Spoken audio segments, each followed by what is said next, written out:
Expand your knowledge. Money has been a crucial part of human society for thousands of years, serving as a medium of exchange, a store of value, and a unit of account. Throughout history, people have used a variety of different objects as money, from shells and beads to gold and silver coins. As societies developed and economies grew, new forms of currency were introduced, including paper money, banknotes, and digital currencies. In the early days of currency, the value of money was based on its weight and purity. For example, coins made of gold or silver were valued based on their weight and the level of purity, with the more valuable coins having a higher amount of gold or silver. The use of coins as currency spread rapidly throughout Europe during the Middle Ages, with each country producing its own currency.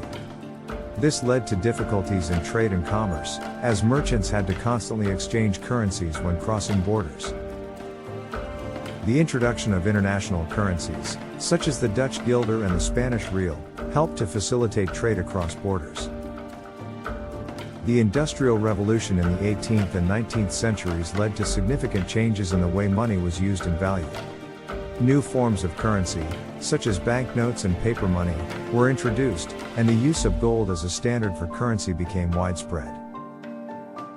In the early 20th century, the gold standard was used to back many currencies around the world, with each unit of currency being convertible to a fixed amount of gold.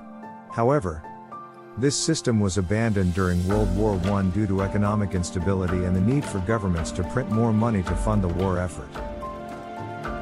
The Bretton Woods system, established in 1944, made the US dollar the global reserve currency and tied it to the value of gold.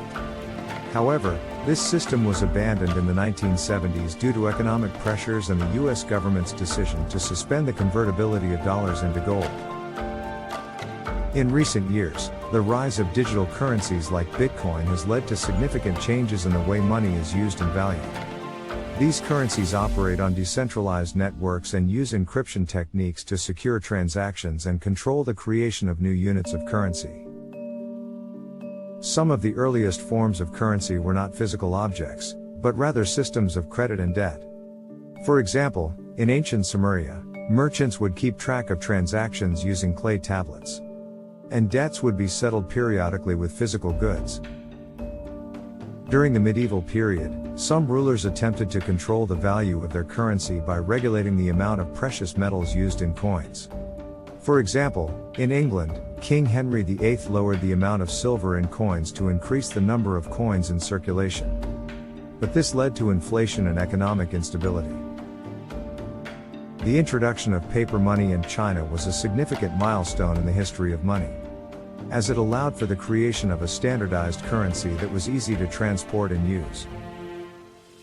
However, paper money was initially met with skepticism and distrust, as people were concerned about counterfeiting and the stability of the issuing authority.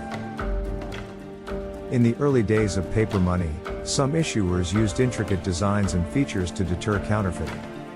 For example, the first banknotes issued by the Bank of England in the 17th century featured a portrait of the bank's cashier, as well as intricate designs and watermarks. The use of paper money and other forms of currency has been a key factor in the growth of international trade and commerce. Today, currencies are traded on global foreign exchange markets, with the value of each currency being determined by supply and demand. The global financial crisis of 2008 led to renewed interest in alternative forms of currency, such as cryptocurrencies. While these currencies are still relatively new and untested, they have the potential to change the way we think about money and the financial system. Overall, the history of money is a rich and complex topic that encompasses many different cultures and time periods. By studying the history of money, we can gain a deeper understanding of the economic and social forces that have shaped human history. Thanks for watching.